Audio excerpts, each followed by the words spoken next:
ตื่นแต่เช้านะคะกับเพื่อนๆนะคะวันนี้พวกเราจะไปหา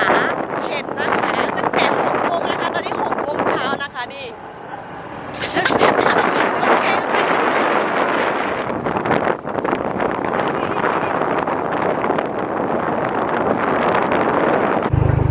ดูหมอกตอนเช้านะคะนี่เช้าแค่ไหนดูนะคะอู้หูยทะเลหมอกค่ะอุ้ยทางก็จะแบบโอ้โหเพื่อนๆค่ะดูทะเลหมอกค่ะสวยมากตอนเช้านะคะนี่โอ้โห Amazing อุ้ยสวยมากเลยค่ะนี่นะคะทางนี่นะคะบรรยากาศตอนเช้านะคะโอ้โหสวยมากเลยค่ะค่ะคือแบบสดชื่นมากเลยนะคะเช้านี้บรรยากาศคือเย็นมากนะคะก็เต็มไปด้วยทะเลหมอกนะคะถ้าดูไปฝั่งนู้นนะคะก็อยู่ระหว่างทางนะคะก็จะเต็มไปด้วยธรรมชาติอุ้ยเมื่อกี้เห็นไปหลายใบเลยนะคะแต่ว่าเก็บไม่ทันนะคะต้องไปที่จุดหมายปลายทางของเราก่อนนะคะโอเคเจอกันที่นู่นเลยนะคะตอนนี้นะคะเราเจอเห็ดแล้วนะคะนี่เห็ดอะไรไม่รู้เราก็จะเก็บไปเรื่อยๆก่อนนะคะแล้วก็ไปคัดที่บ้านนะคะนี่นะคะเราก็จะมาเก็บกันเลยนะคะนี่ครูบีนะคะวันนี้ตื่นเช้ามากเลยค่ะตอนนี้ประมาณ6:20นะคะ7 โมงก็ต้องไปสอนนะคะเด็กเขายังชีวิตมากเลยค่ะสู้ชีวิตมากนี่ค่ะมาเก็บเห็ดก่อนนะคะไปกันต่อเลยค่ะบาย อันนี้นะคะจะเป็นเห็ดขาวนะคะโอ้โหใหญ่มากตอนนี้เราเจอเห็ดเยอะมากเลยนะคะอันนี้โอ้โหเยอะมากเลยค่ะเพื่อนๆตรงนู้นด้วยนะคะเห็นไหมคะขาวๆอ่ะโอเคคือแบบขึ้นเยอะมากเลยนะคะเพื่อนๆวันนี้นี่นะคะนี่จะรีบเก็บก่อนนะคะแล้วก็ไปกันต่อนะคะโอเคดูแล้วก็เจอสาวน้อยนะคะสาวน้อยตื่นสายนะคะตามมาทีหลังโอเคไปกันต่อวิพระอาทิตย์ขึ้นแล้วนะคะนี่ส่องหน้าแล้วนะคะนี่บรรยากาศโอเคเดี๋ยวไปหาเห็ดกันต่อนะคะนี่นะคะก็จะหาแบบนี้นะคะไปเรื่อยๆนะคะคนเสื้อชมพูที่ตื่นสายนะคะมาทีหลังแล้วก็คนเสื้อเขียวนะคะเดี๋ยวเราก็ได้เยอะอยู่นะคะเดี๋ยวเราก็จะไปกันต่อนะคะโอเคค่ะไปกันต่อเลยโอ้โหต้นสนต้นไม้เต็มเลยนะคะนี่อุ้ยแล้วก็มาเจอเห็ดอีกลูกนึงนะคะโอ้โหสวยมากแล้วว่าตรงนู้นเนี่ยตรงนี้เนี่ยนี่เห็นเมื่อกี้นะคะลูกเล็กนะคะเล็กมากแบบนี้ก็ยัมมี่นะคะนี่โอ้โหวิธีใช้เนี่ยใช่ไหมใช่แล้วเก็บเลยจ้าไปต่อจ้าไปต่อนะคะโอ้ยบรรยากาศคือแบบดีมากเลยนะคะเพื่อนๆเย็นแล้วก็ดูพระอาทิตย์ขึ้นนะคะทะเลหมอกด้วยนะคะนี่หุยบรรยากาศ100 ล้านนะคะนี่โอ้โหคือแบบดีมากเลยนะคะก็เห็นเห็ดอีกแล้วนะคะนี่เก็บเลยค่ะสดาเก็บเลยจ้า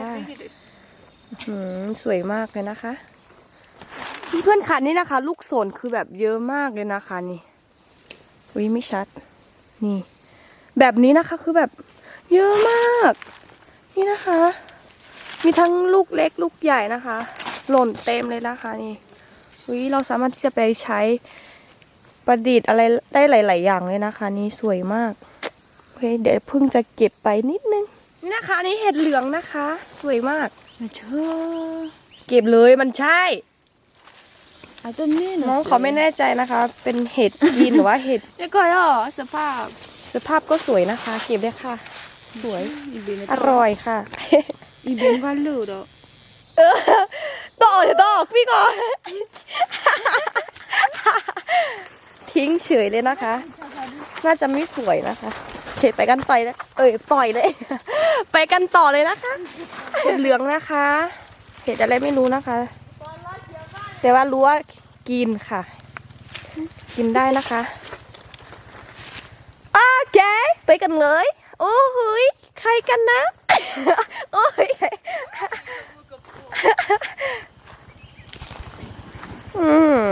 ใหญ่ไปไหม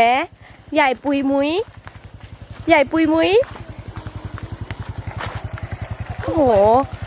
นี่นะคะคุณครูนะคะนี่ก็จะ7 โมงแล้วค่ะต้องกลับไปสอนนะคะใช่ไหมต้องหาหน้าที่ก็รอ หน้าที่ก็รอเหตุก็ต้องหาทำไงดีอ่ะนักเรียนก็รออยู่นะคะ แล้วก็นั่งรอ ก็ไปสิคะบ๊ายบายกลับก่อนแล้วนะคะครูบีกับครูปอก็จะกลับไปสอนก่อนนะคะพวกเราก็หาต่อจ้า ตอนนี้นะคะเราก็ส่งครูบีกับครูปอกลับบ้านนะคะรอเขากลับบ้านกลับไปสอนนะคะ เพราะว่าเขาเป็นครูค่ะ เห็นก็อยากจะหาแต่ว่าก็ต้องสอนนะคะ7 โมงก็ต้องสอนนะคะตอนนี้ก็จะประมาณ6:50แล้วเนาะสดาวันเนาะ ใช่ โอเคค่ะเดี๋ยวเราเด็กๆทั้งหลายนะคะเด็กๆทั้งหลายนะคะ ก็จะไปหาต่อค่ะ เพราะว่าแถวนี้นะคะ ใกล้บ้านนะคะ ก็จะไม่ค่อยมีนะคะเดี๋ยวเราจะไปหาตรงที่มันมีนะคะ ต้องไปไกลนิดนึงค่ะโอเค ให้ เรา ชม ไปกัน วิว ต่อเลยเนาะ ค่ะ ชมวิวนิดนึงระหว่างทางนะคะโอเคระหว่างทางนะคะ เดินไปเอารถนะคะดูบรรยากาศนะคะ ต้นสนเต็มเลยนะคะ บ้านพึ่งนะคะก็จะเป็นสถานที่หรือว่าพื้นที่ที่แบบว่ามีต้นสนเยอะนะคะ ส่วนมากนะคะจะเป็นต้นสนนะคะนี่นะคะสาวๆนะคะสาวๆมาหาเห็ดแต่เช้าเลย โอเคค่ะไปกันต่อค่ะโอ้โหเยอะมากเลยนะคะ เห็ดขาวนะคะ เก็บรัวๆเลยค่ะรัวๆเลยจ้าเยอะมากเลยนะคะโอ้ยวัวเต็มเลยวัวของพ่อนัสดานะคะ เต็มเลยนะคะ บรรยากาศนะคะ ตอนเช้าก็คือพระอาทิตย์ก็ขึ้นประมาณขึ้นสูงแล้วนะคะ เริ่มจะอุ่นๆขึ้นมานิดนึงแล้วนะคะนี่บรรยากาศโอ้โหวัวเยอะมากเลยนะคะนี่โอ้ไม่กับบรรยากาศนะคะ อุ้ยอ้า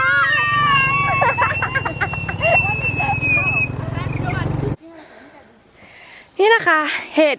ขาวแบบนี้นะคะจะเยอะมากเลยนะคะนี่ไปไหนก็จะมีแต่เห็ดขาวๆแบบนี้นะคะเอ้ยโอเคไปกันต่อค่ะไหนตะกร้ามีไหนตะกร้ามีไหนเอ่ย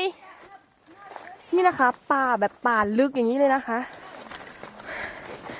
ไหนโอเคว้าวสวยมากเก็บเลยค่ะเก็บไปเรื่อยๆสลักวันนี่ใส่ตะกร้า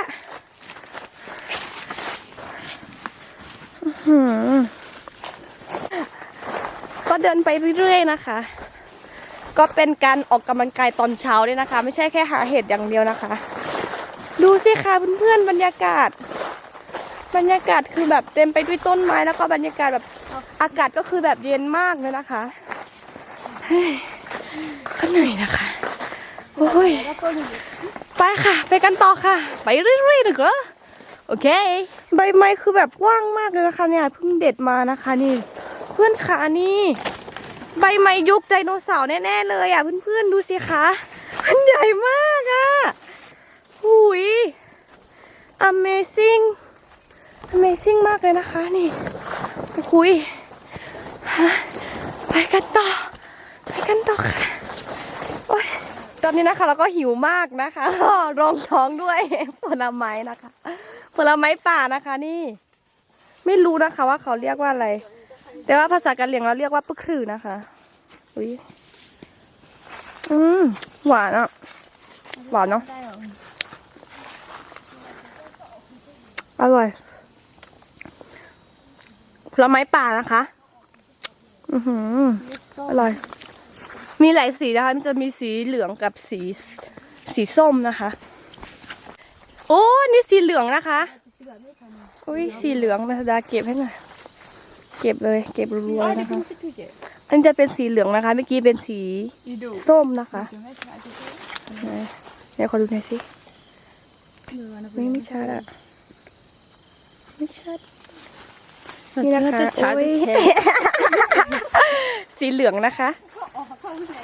ต้นก็จะประมาณนี้นะคะ จะอยู่ในป่านะคะ อร่อยหวานค่ะ ไปตอกที่ขอลูกนึงเม็ดนึงหวาน อุ้ยคือแบบใหญ่มากโอ้โหยใหญ่ปุยมุยใหญ่ไปไหมคะโอ้โหยเก็บรัวๆเลยนะคะเนี่ยโอ้โหใหญ่มาก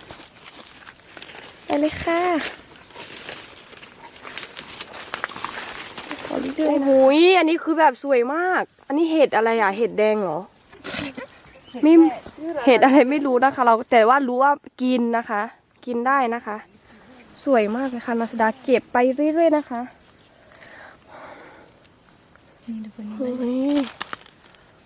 คือแบบเลิศนะคะซิ่งนะคะหาต่อนะคะ อันนี้นะคะคือแบบเยอะมาก น้องเป็นแลนะคะ เก็บรัวๆเลยค่ะจากว่าช่วยสิช่วยเก็บสิช่วยเก็บด้วยนะคะ แบตใกล้จะหมดแล้วนะคะเพื่อนๆเสียดายตอนนี้คือแบบเห็ดเยอะมากเลยนะคะ โอเคค่ะเพื่อนๆค่ะการหาเห็ดวันนี้นะคะ ก็เสร็จสิ้นลงตอนนี้นะคะ เพราะว่าแบตของเราใกล้จะหมดแล้วนะคะ ก็ไว้เจอกันคลิปหน้านะคะบ๊ายบายแต่ว่าบ๊ายบายบรรยากาศ